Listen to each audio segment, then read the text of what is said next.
Hello and welcome to Lesson 9.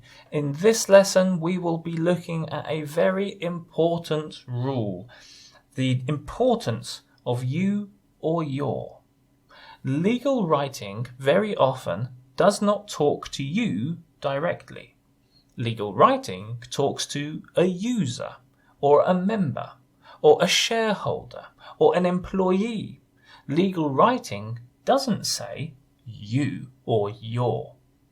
Now that is a very small difference, but it is a very important difference. When we think or when we see that legal writing talks to us directly, it allows us to make much better decisions and it allows us to understand much more. So this is a very simple rule, but effective rule. Talk to your audience directly. Have a look at this example sentence.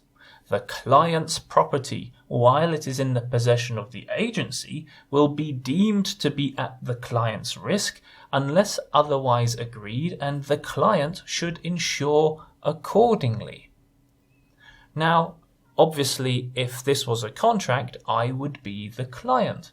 But somehow, I don't feel that this is talking to me. I know that this is important, but I don't have that connection with the text. But if the text said this, your property, while it is in our possession, will be deemed to be at your risk unless otherwise agreed, and you should insure it accordingly. Now suddenly, this is talking to me. Suddenly, I am now thinking, this is my risk, this is my problem, this is my issue. And suddenly I start to react very differently to this piece of writing. And that is the importance of you or your. Okay, so even though it doesn't sound very legal, it is very effective to talk to your reader directly. Tell your reader what they can do or what they can't do.